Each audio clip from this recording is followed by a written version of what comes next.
Muhammad is the same God because Muhammad has this message through that.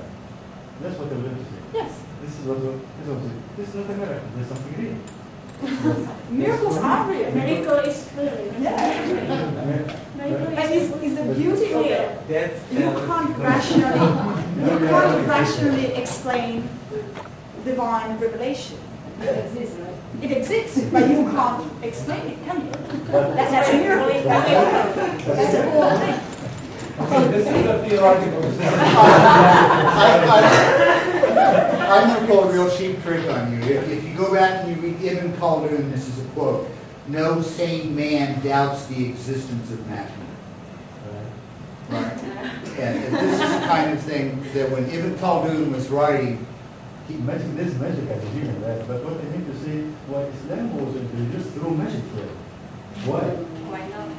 Why not? It's magic.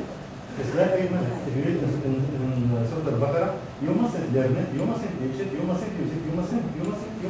oh, but that's Sihir. That's Sihir. That's Sahar is magic. Sahar, but not all magic is Sihir.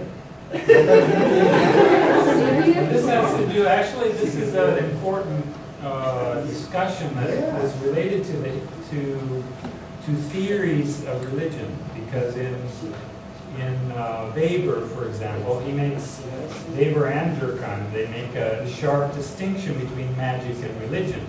And magic is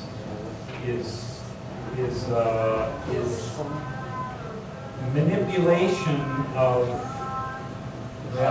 supernatural powers for your own benefit, and it has nothing to do with worship of God or ethical standards or anything like that. It's about power.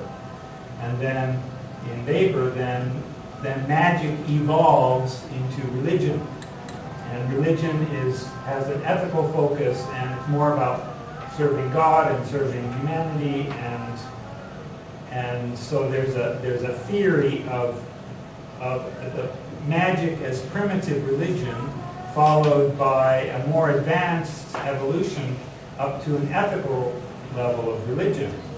But as many people have pointed out, this kind of distinction between magic and religion is very questionable.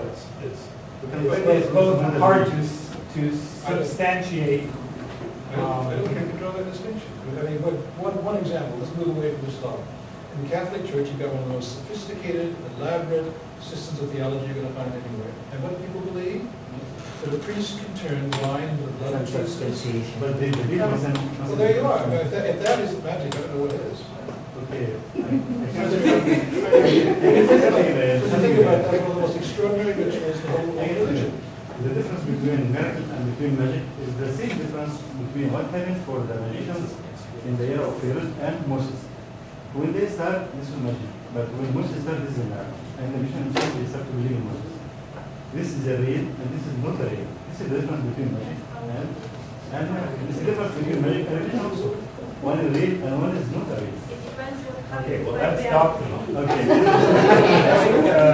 It's unique. I have a question.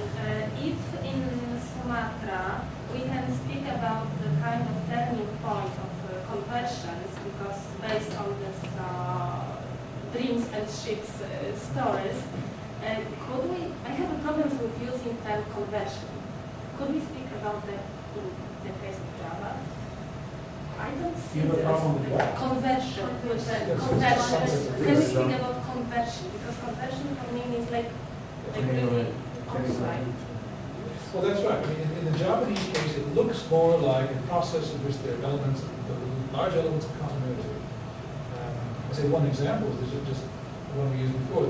They don't even adopt the title Sultan until the 17th century. Before that, it's upon Bahan or Cho.